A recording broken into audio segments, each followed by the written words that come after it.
સાહેબ મરી ગયા પછી પોતાનું નામ અમર રહે એવી બધાને આશા હોય, પણ ગામના પાદરમાં પાળીઓ થઈને ખોડા હોય તો દેહનો બલિદાન દેવું છે. કોઈ ગાય માતાની વારે ચડ્યા ને કાંઈક રાજપૂતો કાયમ આવી ગયા, કોઈ બેન દીકરીની ઇજ્જત બચાવવા માટે કાયમ આવી ગયા, પણ કોઈ ધર્મની માટે કાયમ આવી ગયા. એવો જ એક રાજપૂત સાહેબ વાળો માંગડો, જેથી હિરણ નદીના કાંઠે સેલા સુવાસા હાલે સાહેબ, ભાલા અને બરસીથી પોતાના દેહને સાયણી જેવો કરી નાખ્યો છે. લોહીની બાજુમાં ધાક ધાક ધાક ધાક લોહી હાલ્યું જાય છે. સેલો સુવાસ સાહેબ, ક્યારેક આંખ ઉઘડે બંધ થઈ જાય, આંખ ઉઘડે બંધ થઈ જાય. એવી શેલી ઘડીએ કાનની માલપા ઘોડાના ડાબલાનો અવાજ આવ્યો, બગડદમ બગડદમ બગડદમ બગડદમ બગડદમ. એટલે માંગડા વાળાને મનની માલપા એવી વેદના થઈ કે દેહની માથે આટલા દુશ્મનોએ ઘા કર્યા છે, છતાં એને ધરપત નહીં થયું, પાછા વળ્યા. પણ સાહેબ ઘોડા આવીને હણવા માંડ્યા, ફરતા જયારે આમ કુંડાળું થઈ ગયું ને સાહેબ, છેલ્લી વાર આંખ ખોલી, આમ તમામ હિંમત જે કાંઈ હતી બધી એકઠી કરીને આંખ ખોલી. અને એ આંખ ખોલતા વેદ સાહેબ પોતાના હગા મામા ઘોડાની માથે આમ બેઠા છે ને મામાને જોઈ ગયો. આ તો મારા મોહાળિયા છે બધા. પછી હુતા હુતા સાહેબ સાચી માથે એક હાથ રહી ગયો તો હાથ ભાંગી ગયો તો, પણ છતાંય આંગળીઓના ટેરવાના ઈશારે સાહેબ રાજપૂત સમજી જાય, એને રાજપૂત કહેવાય. ખાલી આમ આંગળીઓ હલી ને મામા ઘોડાનું પેગડું સાંડી,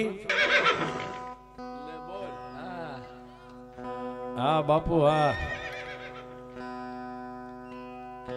ઘોડાનું પેગડું સાંડીને પોતાના મામા નીચે ઉતરી અને સાહેબ આમ થોડા થોડા માંગડા વાળાના હોઠ હલતા, પોતાના મામાએ પોતાનો કાન માંગડા વાળાના હોઠની બાજુમાં રાખીને એટલું કીધું, ભાણુબા મને કઈ કહેવું છે તમારે?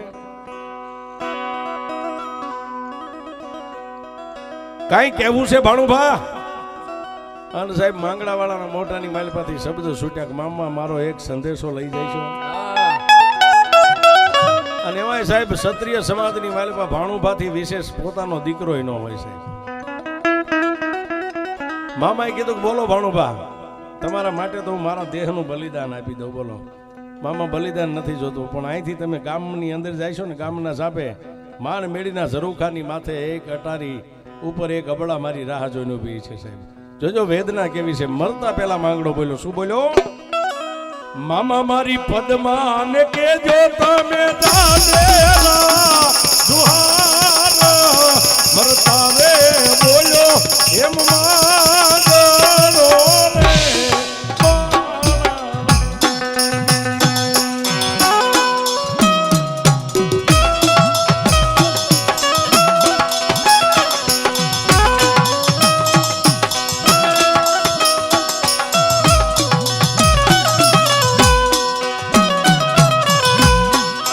અમારી પદ્માન કે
હાપરાના સમસા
જમાની હો